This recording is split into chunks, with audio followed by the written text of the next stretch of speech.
ہم پرامن لوگ ہیں، لیکن اگر امریکہ نے ہماری سرزمین پر چڑھائی کی تو پہلی گولی ڈنمارک چلائے گا۔ گرین لینڈ برائے فروخت نہیں، لیکن اگر ہماری خود مختاری پامال کرنے کی کوشش کی گئی تو ڈینش سولجرز پہلے گولی چلائیں گے اور سوال بعد میں پوچھیں گے۔ جنوری 2026 میں ڈنمارک کی ڈیفنس منسٹری کی طرف سے یہ سخت بیان آنے کی وجہ امریکی صدر ٹرمپ کی مسلسل دھمکیاں تھیں۔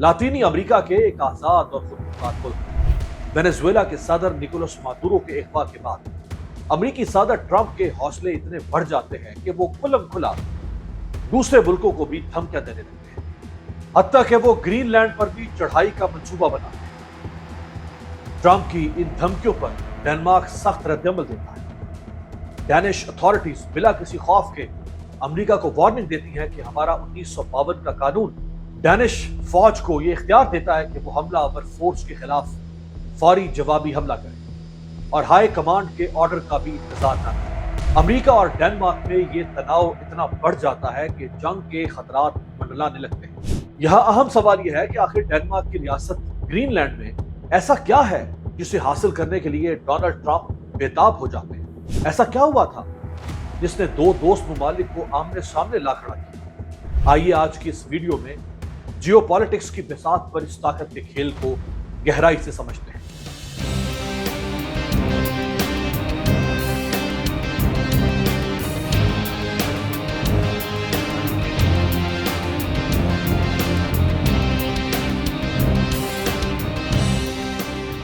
گرین لینڈ ڈنمارک کا حصہ ہے، جبکہ امریکہ اور ڈنمارک دونوں ہی دوسری جنگ عظیم کے بعد بننے والے ملٹری الائنس نیٹو کے ممبر ہیں۔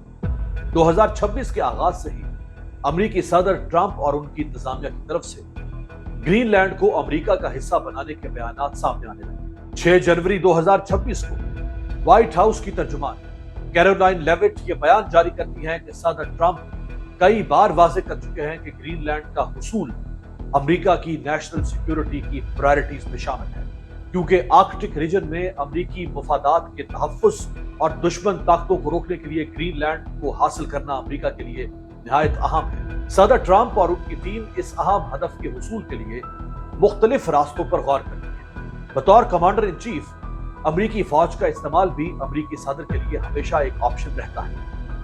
ٹرمپ یہ دعویٰ کرتے ہیں کہ امریکہ کو قومی سلامتی کے نقطہ نظر سے گرین لینڈ کی ضرورت ہے۔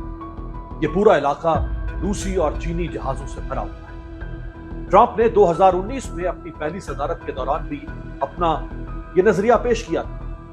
اس سینیریو میں ٹرمپ کے وزیر خارجہ مارکو روبیو نے بھی یہ بیان دیا کہ ٹرمپ انتظامیہ گرین لینڈ کو خریدنے پر غور کر رہی ہے۔ ٹرمپ انتظامیہ کی سابق رکن کیٹی ملر 4 جنوری کو ٹویٹر ایکس پر اپنی ایک پوسٹ میں گرین لینڈ کے میپ کی تصویر شائع کرتی ہے جو امریکی پرچم سے رنگا ہوتا ہے۔ وہ پوسٹ کے اوپر لکھتی ہیں سون، یعنی بہت جلد۔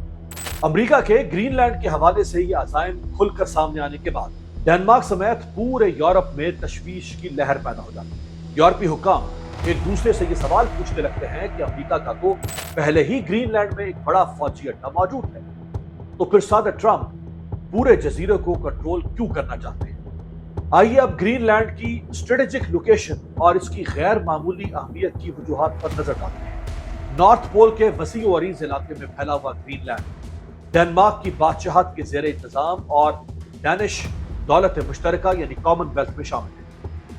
یہ امریکہ کے شمال میں تقریباً 2000 میل کی دوری پر ہے، جبکہ دنیا کے نقشے پر یہ امریکہ، یورپ اور روس کے درمیان واقع ہے، اس لیے اس کی اسٹریٹجک اہمیت کافی زیادہ ہے۔ یہ جزیرہ ڈنمارک کے دارالحکومت کوپن ہیگن کی نسبت نیو یارک سے زیادہ قریب ہے۔ گرین لینڈ دنیا کا سب سے بڑا جزیرہ ہے، اس کا رقبہ 21,66,000 اسکوائر کلومیٹر سے زیادہ، لیکن آبادی صرف 57,000 ہے۔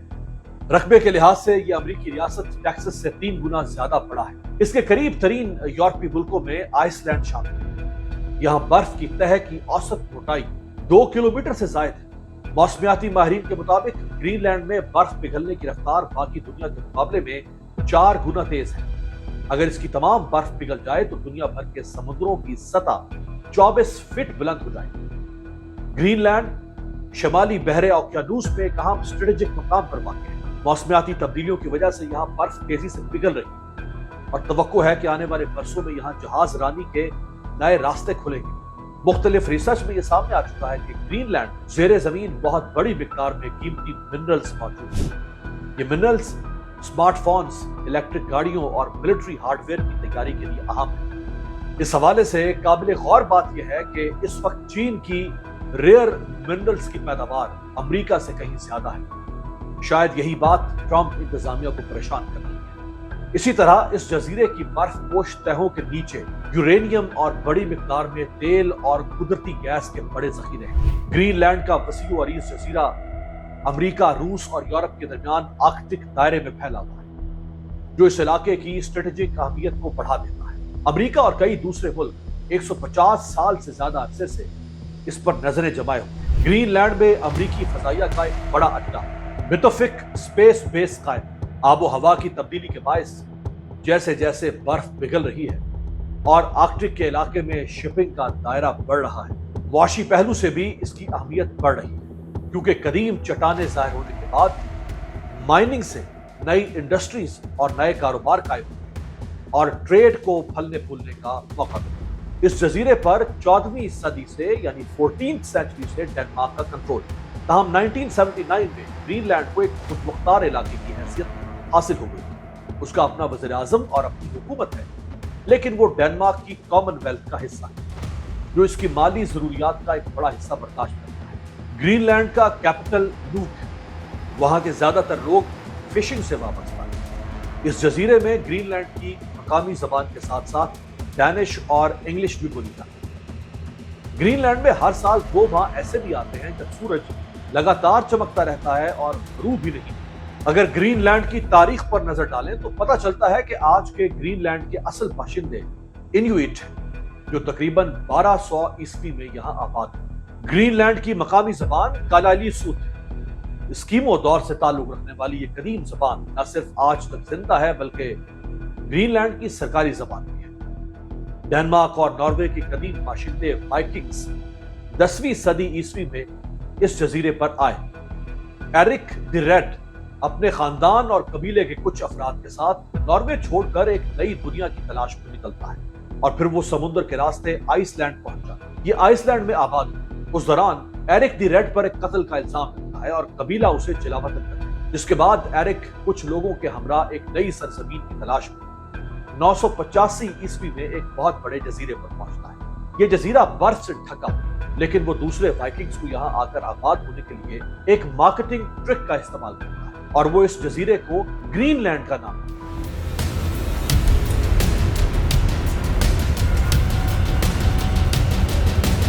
एरिक्सन का बेटा लीफ एरिक्सन कोलंबस से भी 500 साल पहले समुद्र के रास्ते अफ्रीका पहुंचा था। नेटफ्लिक्स की मशहूर जमाना सीरीज वाइकिंग्स में एरिक द रेड, उसके बेटे लीफ एरिक्सन और उनके आइसलैंड और फिर ग्रीनलैंड पहुंचने की कहानी को बहुत दिलचस्प और सनसनीखेज अंदाज में पेश किया गया है। अगर आप में से किसी ने यह वाइकिंग सीरीज देखी है तो मुझे कमेंट्स बॉक्स में जरूर बताइएगा।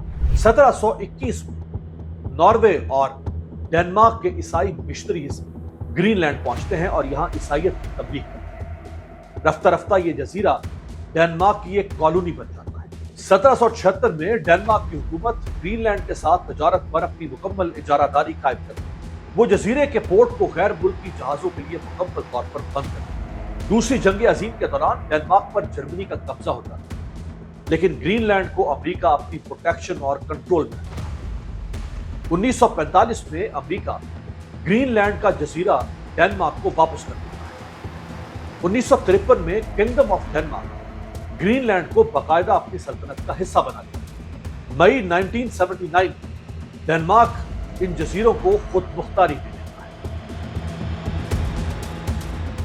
यहां अहम बात यह है कि अमेरिका यहां अपना एक फजाई अड्डा मिथोफिक स्पेस बेस कायम करता है। वो 1950 में इस अड्डे को तौसी देने के लिए मकामी इन्यूइट आबादी को उनकी जमीनों से जबरदस्ती बेदखल करता है। मकामी ग्रीनलैंडर्स अमेरिका की अपने मुल्क में बढ़ती मदाखलत पर तशवीश में मुब्तला हो जाते हैं। फिर ये मकामी बाशिंदे European court of human rights पे अमेरिका के खिलाफ दरख्वास्त देते हैं, क्योंकि अमेरिका ने कोल्ड वॉर के जमाने में भी इस जजीरे पर न्यूक्लियर वेपन्स को ग्रीनलैंड के इल्म के बगैर जखीरा किया। हालांकि डेनमार्क की तरफ से ऐसे खतरनाक हथियारों पर पाबंदी आई। बात यही खत्म नहीं होती, बल्कि 1968 में 4 हाइड्रोजन बॉम्ब ले जाने वाला एक अमेरिकी जहाज इसी एयरबेस के करीब हादसे का शिकार हुआ। CNN की एक रिपोर्ट के मुताबिक ग्रीनलैंड में अमेरिकी दिलचस्पी 19th सेंचुरी से शुरू हुई, जब उस वक्त के secretary of state William H Seward ने अमेरिकी हुकाम को डेनमार्क से ग्रीनलैंड और आइसलैंड खरीदने का आइडिया पेश किया। ये वही विलियम स्यूअर्ट थे जिन्होंने 1867 में अलास्का की खरीदारी में भी मरकजी किरदार अदा किया, लेकिन उनकी कोशिशों और पेशकश के बावजूद ग्रीनलैंड की डील तय नहीं हो पाई। फिर दूसरी जंग अजीम के बाद 1946 में अमेरिकी सदर हैरी एस ट्रूमैन ये जजीरा खरीदने के लिए डेनमार्क को $100 मिलियन मालियत के सोने की पेशकश करते हैं, लेकिन डेनमार्क उसे भी मुस्तरद कर देता है। 1910 में डेनमार्क में उस वक्त के अमेरिकी सफीर मॉरिस फ्रांसिस ईगन ने उस वक्त के असिस्टेंट सेक्रेटरी ऑफ स्टेट को एक खत लिखा, जिसमें उन्होंने तजवीज दी थी कि डेनमार्क को फिलिपीन का जजीरा मिंदानाओ देकर उसके बदले में ग्रीनलैंड का इलाका हासिल कर लेता है। अमेरिकी हुकाम अभी उस तजवीज पर गौर ही कर रहे थे कि कुछ अरसे बाद वर्ल्ड वॉर 1 शुरू होता। तहम कुछ साल बाद अमेरिका $25 मिलियन मालियत के सोने के बदले में डेनमार्क से डैनिश वेस्ट इंडीज के जजीरे खरीद लेता है। उन जजायर को अब यूएस वर्जिन आइलैंड्स कहा जाता है। उस डील के लिए अमेरिका ने डेनमार्क को डराया था कि जर्मनी डैनिश वेस्ट इंडीज पर कब्जा कर सकता है, लिहाजा आप ये जजीरे अमेरिका को भेज दें और फिर हम जर्मनों से निपटेंगे। अमेरिकी सदर ट्रंप आज भी वही पुराना हरबा इस्तेमाल करते हैं। वो डेनमार्क और दुनिया को डरावा दे रहे हैं कि ग्रीनलैंड के आसपास रूसी और चीनी जहाजों की भरमार है और अगर उन्होंने कोई मुहिम जुई की तो डेनमार्क उन्हें नहीं रोक सकता। ये काम तो सिर्फ अमेरिका कर सकता है, क्योंकि अमेरिका किसी से नहीं डरता। तारीख से पता चलता है कि 19वीं सदी से अब तक अमेरिका कई बार ग्रीनलैंड का खूबसूरत और स्ट्रेटेजिकली अहम और मिनरल से मालामाल जजीरा हासिल करने के लिए हाथ पैर मारता रहा है। माहिरीन ये कहते रहे हैं कि अगर अमेरिका कोई फौजी कार्रवाई करे तो वो बआसानी जजीरे पर कब्जा कर सकता है, लेकिन तारीख का सबक ये बताता है कि जारहियत मिट जाती है और आखिरकार मुजाहमत की जीत। ग्रीनलैंड के मकामी बाशिंदों ने वाइकिंग्स जैसे जारहियत पसंदों का भी सामना किया और आज उनकी सरजमीन से वाइकिंग्स का नामो निशान तक नहीं चुका है, जबकि फितरत से करीब के कदीम बाशिंदे अब भी अपनी मट्टी पर आबाद हैं, जो दरअसल उनकी मज़ाहमत की जीत है।